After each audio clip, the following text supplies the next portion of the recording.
पटना, वो शहर जिसका राजनीति और सिंहासन से पुराना नाता रहा है। प्राचीन मगध की राजधानी पाटलिपुत्र से आज के बिहार की राजधानी पटना तक बहुत कुछ बदला। शहर का नाम बदला, शहर की तस्वीर बदली, लेकिन कुछ नहीं बदला तो वो है पटना की तासीर, जहां रोम रोम में राजनीति बसी हुई है। आज बिहार की राजधानी पटना से न्यूज नेशन लेकर आया है प्रधानमंत्री 25 2014 के लोकसभा चुनाव को लेकर भी पटना में सियासी सरगर्मियां जोरों पर हैं। गली नुक्कड़ों से लेकर सत्ता के केंद्र तक हम पहुंचेंगे हर जगह, बात करेंगे आम आदमी की समस्याओं और मुद्दों की और समझेंगे क्या चाहती है पटना की जनता और अपने सियासतदानों से। लगभग 1/4 सदी से बिहार की राजनीति युद्धरत है। श्रवण मानसिकता के खिलाफ पिछड़ों की गोलबंदी, कमंडल के खिलाफ मंडल की घेराबंदी और सांप्रदायिकता के दानव के खिलाफ धर्मनिरपेक्ष दलों की जुगलबंदी। इसी बीच विकास एक अबोध बच्चे की तरह रेंगता रेंगता इस मार्ग अणे मार्ग तक आ पहुंचा, जिसके एक तरफ मुख्यमंत्री नीतीश कुमार तो दूसरी तरफ पूर्व मुख्यमंत्री लालू प्रसाद यादव का आवास है। देश को दिशा देने में लगे इन नेताओं को जब फुर्सत होगी तो ये विकास की उंगली पकड़कर इसे बिहार के गांव तक ले जाएंगे। मगध के शानदार इतिहास की विरासत समेटे बिहार में क्या है विकास का हाल, आइए देखिए मेरे साथ प्रधानमंत्री 25 में। पटना की फिजा में सियासी महक हर तरफ दिख जाएगी। इस शहर के आम आदमी के लिए राजनीति पर चर्चा मानो उसकी रोजमर्रा की जिंदगी का हिस्सा है। राजनीतिक गर्मी तो अपने उफान पर है, लेकिन इसके साथ साथ यहाँ गर्मी का मौसम भी आ गया है और इस गर्मी से निजात पाने के लिए वो लोग जिनके पास फ्रीज नहीं है वो इन घड़ों की मदद लेते हैं, जिसमें ये नए किस्म की टोटियां भी लग गई हैं। पिछले कुछ समय से राजनीतिक दलों ने काफी वायदे किए हैं, अलग अलग लोगों के साथ वायदे किए हैं, लेकिन एक खास बात है कि देश के अलग अलग राजनीतिक दलों ने अभी फ्री में टेलीविजन देने की बात की है, धोती, कपड़े, चावल, ये सब तमाम चीजें सुनी है, लेकिन अभी चूंकि फ्रीज देने का किसी पॉलिटिकल पार्टी ने वादा नहीं किया है, लिहाजा लोग हैं वो अभी इन घड़ों से ही अपनी प्यास बुझाने में लगे हैं। हो सकता है जल्दी किसी राजनीतिक दल को लगे कि फ्रीज के बदले वोट मिल सकता है तो वो इस तरफ देखे। अभी तो लोग इन्हीं सुराहियों से अपना काम चलाएंगे। और न्यूज नेशन ने भी जानना चाहा कि आखिर पटना के बाशिंदों की सियासी समझ क्या कहती है। मैं इस वक्त पाटलिपुत्र लोकसभा क्षेत्र के एक शाहपुर इलाके में बैठा हूं। ये दानापुर विधानसभा क्षेत्र में आता है और कह सकते हैं कि पटना से लगभग 15 किलोमीटर दूर ये एरिया है। और यहाँ कुछ बैठे बुजुर्गों से हम बात करते हैं कि जो विकास है उसके क्या मायने यहाँ तक हैं और वो किस तरह आया है। आपके इलाके में मैं जानना चाहूंगा विकास का क्या क्या हुआ है। यहाँ कुछ भी नहीं है सर, एकदम आदमी गरीब को परेशानी है। अच्छा, आप ये बताने की कोशिश करेंगे कि इस पूरे इलाके में शाहपुर में स्कूल, कॉलेज, हॉस्पिटल या सड़कों की क्या हालत है और बिजली की? यहाँ बिल्कुल बुरी हालत है। कोई ऐसा चीज में यहाँ कोई नेता लोग आकर के बढ़ोतरी वाला काम या बिगड़ी हुई काम को बना देना नहीं किया है। अच्छा, आपको लगता है कि पिछले 8 साल पहले रिजीम मतलब शासन बदला, तो आपको लगता है उस दौरान कुछ बदलाव आया या पहले ऐसे हालात वैसे ही है? उससे भी और बेहद हो गई खराब।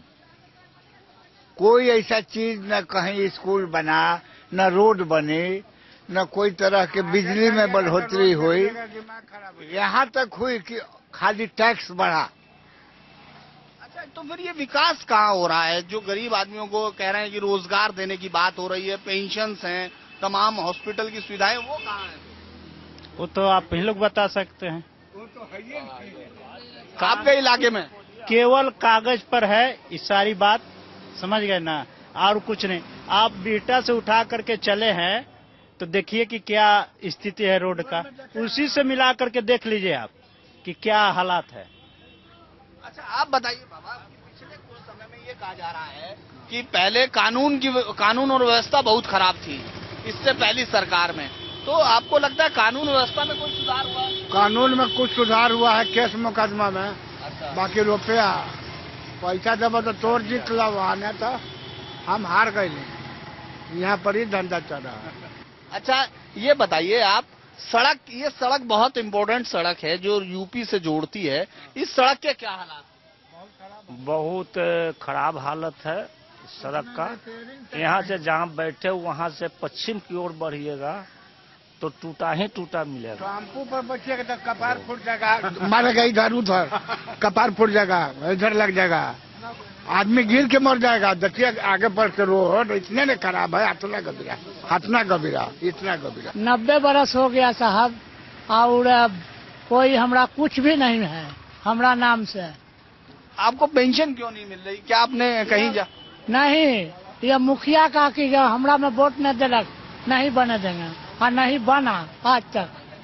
यहाँ कितने लोग हैं जिनको पेंशन मिल रही है? बहुत बड़ा, हम लोग कभी नहीं बना है। मुखिया पैसा मांगता है, पैसा देगा तो बनाएगा। बिल्कुल नहीं, कोई 7 एकड़ के बराबर है पेंशन। हाँ, हम लोगों का 60 के बाद बनना है ना, बिल्कुल नहीं। 66 साल उम्र हो रही है, कोई पेंशन नहीं है। आप देखिए, इनके पास बाकायदा अपना ये जो है पैन कार्ड भी है, उसमें उम्र का भी उन्होंने पूरा हवाला दिया, लेकिन उनकी पेंशन वो बता 90 बरस है, लेकिन कोई पेंशन उनके पास नहीं है। अगर आप ये कहें कि विकास किस तरह पहुंच रहा है, तो ये सिर्फ 15 किलोमीटर दूर का इलाका है, जो गांधी मैदान है, जिसको कहें पटना का जो सबसे बड़ी पहचान है, वहां से 15 किलोमीटर दूर ये हालात हैं। और यहाँ जो बुजुर्ग, ये सब तमाम लोग बुजुर्ग हैं जो 60 साल की उम्र पार कर चुके, उनका जो ये बयान है, ये मेरे विचार से कम सरकार को सुनना चाहिए और यहाँ तक उनको पहुँचना चाहिए, ना कि इन बुजुर्गों को उन दफ्तरों तक। बातचीत से साफ है कि पटना के बाशिंदे सियासी दावपेचों की अच्छी समझ रखते हैं, लेकिन जनता के लिए राजनीति की बिसात से ज्यादा वो मुद्दे अहमियत रखते हैं जो उनके विकास और जिंदगी से जुड़े हैं।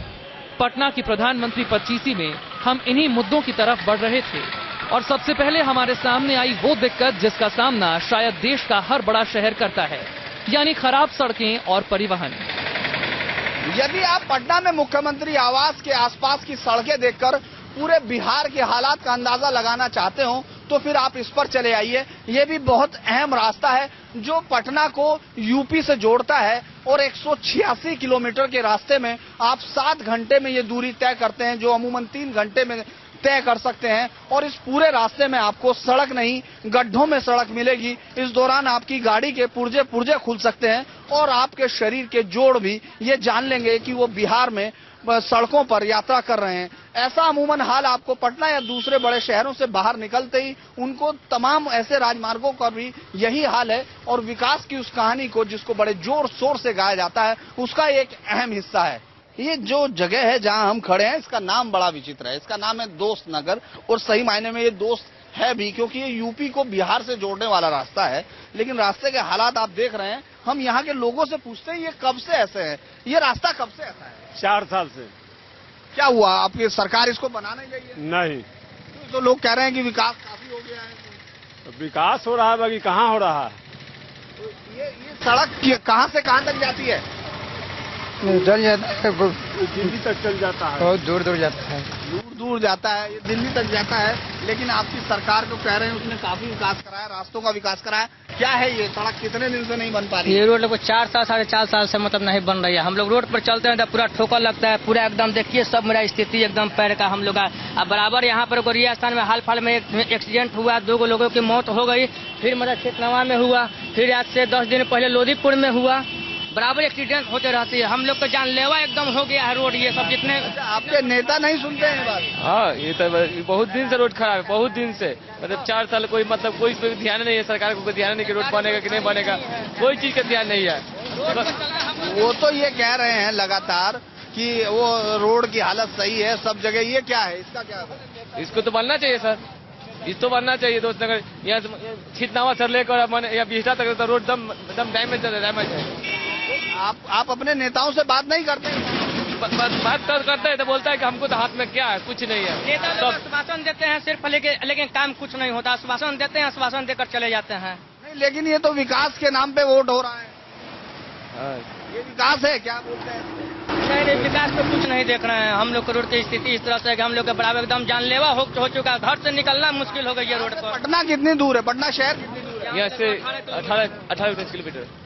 18 किलोमीटर। आप देख रहे हैं ये इसी जगह के लोग हैं, रहने वाले लोग हैं। ये बता रहे पिछले 4 साल से इस सड़क के यही हालात है और ये सिर्फ पटना से 18 किलोमीटर दूर, यानी पटना ही विधानसभा में भी आता है और पटना लोकसभा क्षेत्र भी है, लेकिन इसके हालात ये है। तो बाकी अभी आप अंदर तक जाकर क्या देखेंगे वो आपको बाद में दिखेगा। सिर्फ सड़क, बिजली, पानी ही नहीं बल्कि पटना के लोगों के लिए शिक्षा भी एक ऐसा मूलभूत अधिकार बन चुकी है जिसके लिए बच्चे तरसते हैं। प्राइवेट स्कूल, कॉलेज तो पटना में दनादन चल रहे हैं, लेकिन बात जब सरकारी व्यवस्था की हो तो वो ठप नजर आती है। पटना के गांधी मैदान से लगभग 20-22 किलोमीटर दूर का एक स्कूल है, प्राथमिक स्कूल है, खासपुर का प्राथमिक स्कूल। और आप देख सकते हैं विकास की जो गंगा जो पटना में बह रही है, अगर हम माने लोगों के मुताबिक, तो यहाँ तक आते आते वो धारा कितनी सूख जाती है ये आपको इसके अंदाज से लगेगा। ये सिर्फ 20 किलोमीटर दूर स्कूल है और यहाँ तक के हालात आपको चौंका सकते हैं कि किस तरह से इस पूरे प्राइमरी स्कूल में, जिसमें 3 कमरे हैं, ये 4 कमरे, इसमें 5 क्लासें बैठती हैं। इसके साथ साथ मॉर्निंग स्कूल भी इसमें चलता है, एक मॉर्निंग में भी स्कूल चलता है। ये शिफ्ट है। आप इसमें मेरे साथ इस कमरे में जिसमें खाना बनाया जाता है, जो कहा जाए कि खाना बनाने की जगह भी है, ये इसी में ये बच्चे जिन पर बैठते हैं उनकी ये जगह है। प्राथमिक शिक्षक हैं यहाँ, शिक्षकों के नाम भी हैं, राजेंद्र प्रसाद जी, देवनाथ राय, ये तमाम लोग 5वीं क्लास तक के बच्चों तक को पढ़ाते हैं। इसकी हालात आपको दिखाई दे रहे होंगे। बैठने की जगह जो है वो पूरी तरह से विकास के रास्ते की बात करती है। ये जो आपको अभी ये स्विच दिख रहे हैं, ये नई चीजें हैं, ये कल, यानी जिनके लिए आजकल सरकारी स्कूलों का इस्तेमाल होने लगा वो है निर्वाचन के लिए, यानी कहें कि चुनाव में, चाहे वो विधानसभा हो या लोकसभा, तब ये सबसे बेहतर काम आते हैं स्कूल, जिनको कहा जाता है कि वो सरकार बच्चों का भविष्य तय कर रही है, जो देश का भविष्य होते हैं वो बच्चे, वो इस तरह के स्कूलों में। आप देखिए ये एकदम नई कहे पेंट किया गया है, ये बताने के लिए कि लोकसभा निर्वाचन का ये क्षेत्र है, 31 पाटलिपुत्र लोकसभा क्षेत्र है ये प्राइमरी विद्यालय खासपुर दक्षिणी भाग। तो आप देख सकते हैं इस तरह से। अगर आप देखें, हालांकि टीचर्स यहाँ आज हैं, 4 बजे तक अभी हैं क्योंकि उनकी शिफ्ट भी हो गई है, लेकिन आज उनको आना है क्योंकि सबसे बड़ी चीज है लोकतंत्र का सबसे बड़ा पर्व जिसको कहा जाता है लोकसभा चुनाव, उसके लिए उनको आके तैयारी करनी है। इसके लिए आप ये देखिए जो गड्ढा है जिनको फौरी तौर पर भरा गया है उसको भी मिट्टी से भरा गया है। ये यहाँ देश का भविष्य तय हो रहा है, यहाँ देश के भविष्य को आगे ले जाने की बातें की जा रही है। एजुकेशन, ये टूटे हुए जंगले आपको इस बात का जो है सिर्फ इशारा जरूर कर रहे होंगे कि विकास किस तरह बढ़ रहा है। और ये 20-22 किलोमीटर का एरिया है जो बहुत ज्यादा दूर नहीं है, जहाँ की विकास की आंधी चल रही है पूरा। अगर कहें कि लोकसभा के उसमें, तो इसमें कितने बच्चे सर पढ़ते हैं, कुछ बता पाएंगे? कितने बच्चे सर पढ़ते हैं? सिर्फ 79 थे। 89 बच्चे, 79 बच्चे पढ़ते हैं। अच्छा, ये 2 शिफ्टों में चलता है स्कूल? हाँ। इसमें कितने कमरे हैं आपके? हमारे 3 कमरे हैं। अच्छा, 3 कमरों में 5वीं क्लास तक।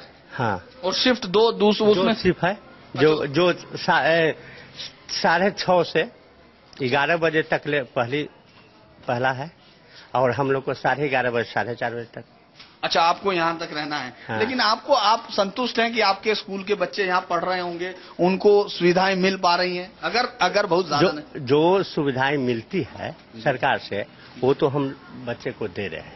नहीं, आप तो दे रहे हैं, लेकिन आपको लगता है कि इन बच्चों को जिनको और बेहतर होना चाहिए था उनके लिए? ना, ऐसे तो सरकार की ओर से और बेहतर होना चाहिए, ये बात नहीं है। या बाथरूम और उस तरह की व्यवस्था पूरी है कि नहीं है यहाँ? पूरी तो जितना जो जगह है जी उतना ही में उनका बाथरूम एक बना हुआ है, चापाकल है, ये है।